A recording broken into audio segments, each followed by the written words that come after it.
Hey, MegaJeff here, and we got some VCLT in the mail today. So today I went out, the wife and I went out, and went out to go get some groceries, and we stopped to grab a bite to eat next door to a record store that I go to. She said, let's go next door and check out the records. You know, I hadn't been there since like record store day. And so we did, and I found a couple things. But then I get home after we were shopping everything, and lo and behold, there's a package on my door. Totally unexpected. This is from Boz, the vinyl guy. Boz over there, and I have no idea what it is. Last time he sent me VCLT, he told me what he was sending me. This time I have no recollection of him saying anything, so this is definitely a surprise one. So I have no clue what's in here. We're going to take a look. For the first time I went ahead and ripped it open, so we're going to see. And then I'm going to show what else I found today, because I did find a couple cool things. Anyway, so let's get into this. This is, feels like one record stuck in here. Let us see what we've got. All right. The Alan Parsons Project. Okay, I think I remember this now. Turn of a friendly card. Okay, I believe, if I recall correctly, which I'm pretty sure I do, that the reason that this is coming towards me is a couple months ago, Boz did a video. He was talking and ranking Alan Parsons albums.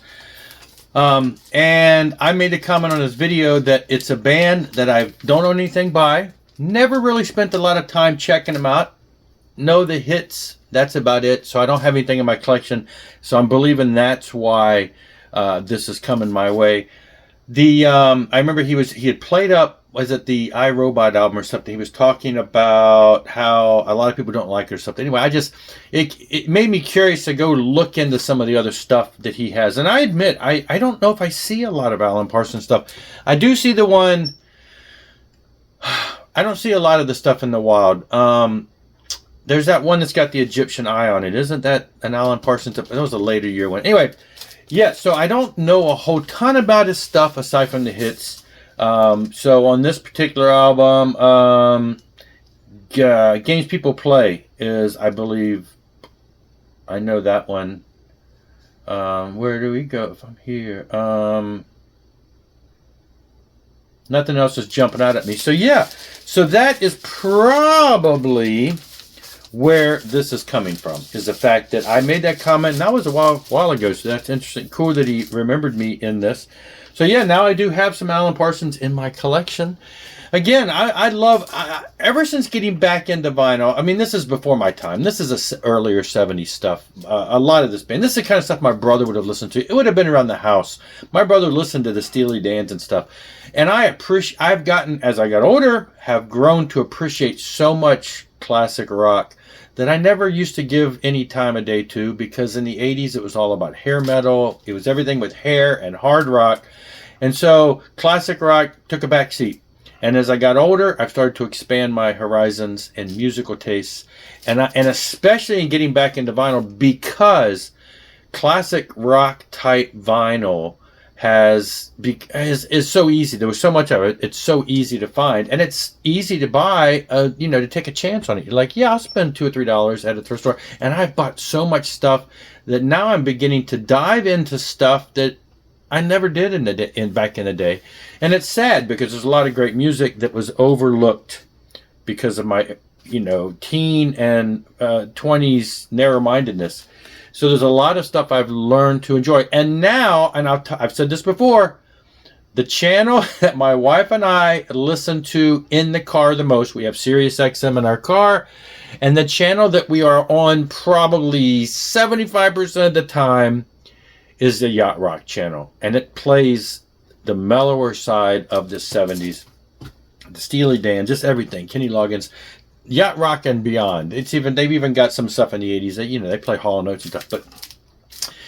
And so it's like smooth, classic 70s, lighter AM type rock. I love that stuff. I grew up listening to that stuff as a kid on the radio, just never bought any of it. And actually, literally this week, my wife said, oh, look. And then she just went right online, went right to Ticketmaster and bought tickets. She said, we're going to go see this.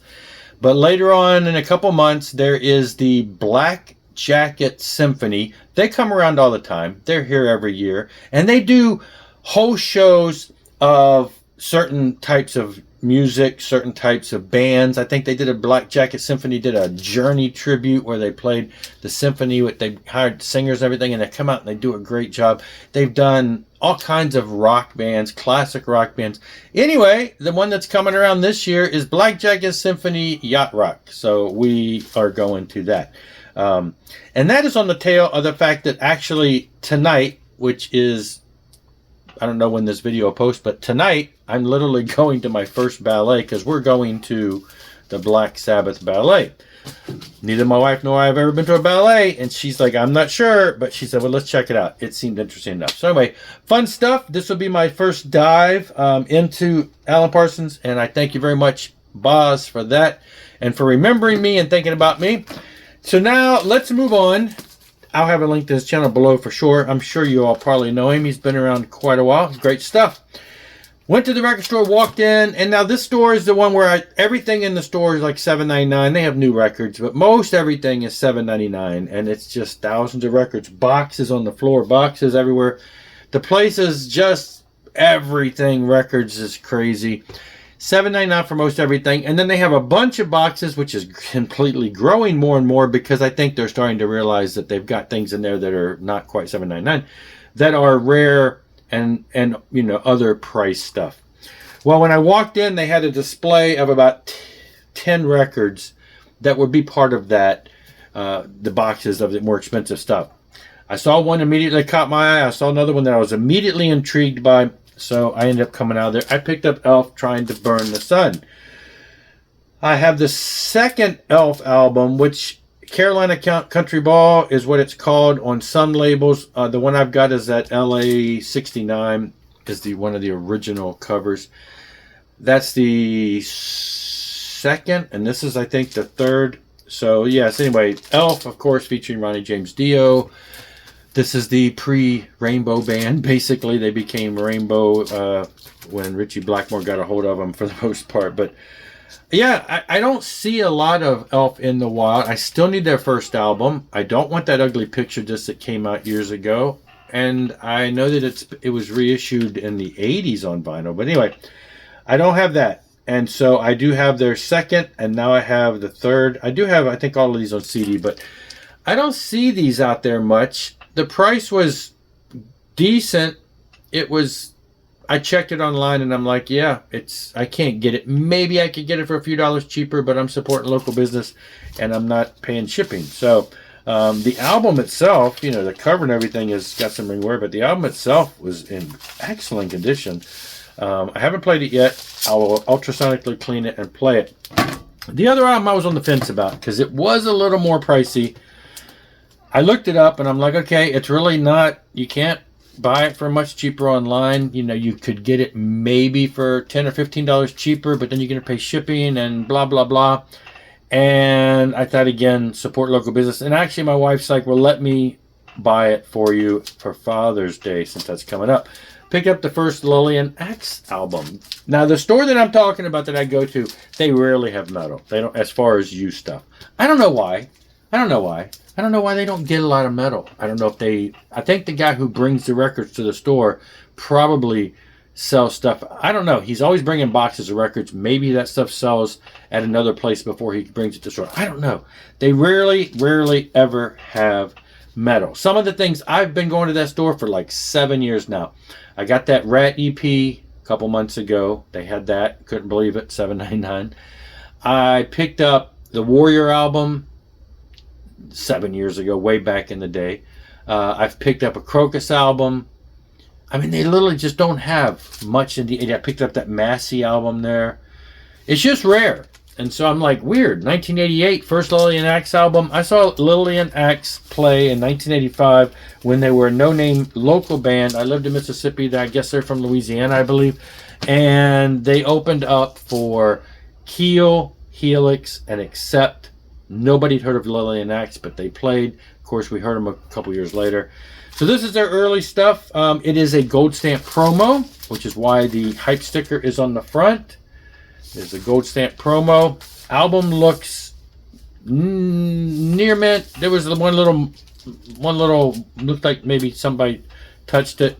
Very good plus. I'm like, okay, I'll go ahead and splurge, and paid a little more than I really wanted to. But yeah, so I picked that up. So that was a pretty good score. Okay, and this is an album that you probably saw behind me on video or two before that. This one I actually got online real recently, and it's something that Aaron Muta-Alamere brought to my attention. People talk about it.